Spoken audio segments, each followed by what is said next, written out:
Assalamualaikum warahmatullahi wabarakatuh.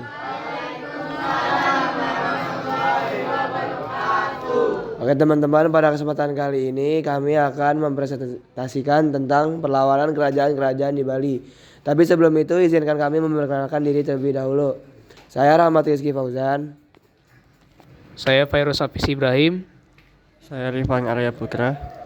Saya Muhammad Dehan. Saya Muhammad Fahmi Samori. Dan saya Uchiha Revi. Maksudnya Revi Faris Destian. Jadi yang pertama-tama itu adalah latar belakangnya. Latar belakang terjadinya perang di Bali itu karena Belanda ingin menghapus hak tawan karang, yaitu hak kerajaan-kerajaan Bali untuk merampas kapal asing yang karam di perairan mereka. Belanda merasa dirugikan karena banyak kapal mereka karam di perairan Bali. Tahun 1839, Belanda meminta agar Raja-Raja Bali menghapus hak tersebut, tetapi permintaan ditolak.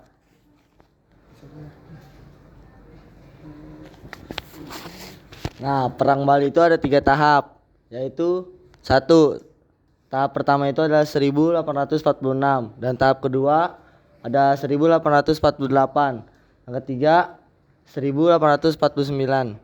Itu tahap-tahap perang yang ada di Bali. Untuk tahap pertama pada tahun 1846, Belanda mengirim pasukan menyerang kerajaan Buleleng. Gusti Ketutjelangkik memimpin perlawanan rakyat Bali. Karena kalah persenjataan, pasukan Bali mundur ke belakang Jagaraga. Belanda menarik mundur sebagian pasukannya ke Jawa, mengira Buleleng telah menyerah.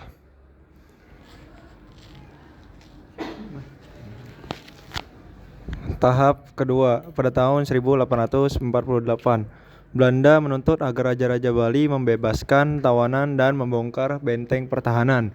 Permintaan ini tidak dihiraukan. Belanda mencoba menyerang kembali pos-pos Bali, tetapi mendapat perlawanan gigih sehingga pasukan Belanda mundur.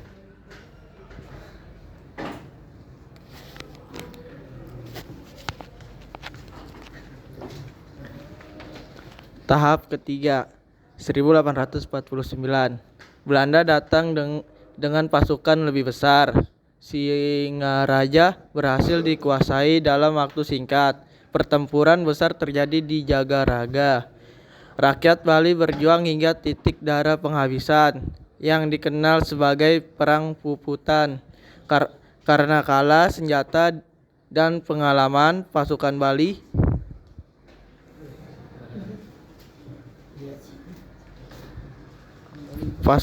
gugur dan Belanda akhirnya menguasai Jagaraga, Jembrana, Bandung, Klungkung, Karangasem, dan Bangli.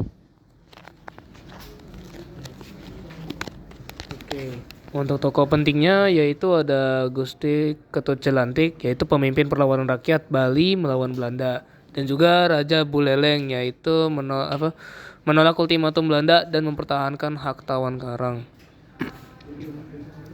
Akibat dari perang Bali ini yaitu ada banyaknya korban jiwa di pihak rakyat Bali. Lalu kekuasaan kerajaan-kerajaan Bali mulai melemah dan Belanda berhasil memperluas pengaruhnya di Bali. Nah, kesimpulannya dari yang tadi itu Perang Bali 1846 sampai 1849 menunjukkan semangat perjuangan dan keberanian rakyat Bali mempertahankan kedaulatan. Dan adat mereka melawan penjajahan Belanda meskipun akhirnya harus mengalami kekalahan secara militer. Ya. Oke teman-teman, ada pertanyaan? Ya.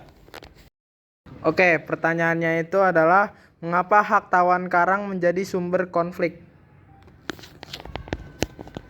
Nah, ini.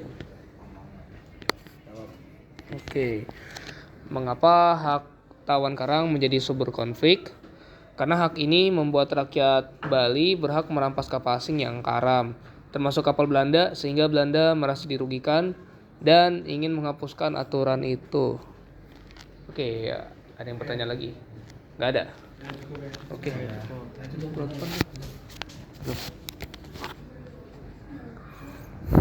Terima kasih yang sudah memperhatikan presentasi kami dari awal sampai selesai. Terima kasih karena sudah mendengar presentasi kami dari awal sampai selesai. Wabillahi taufiq wal hidayah. Wassalamualaikum warahmatullahi wabarakatuh.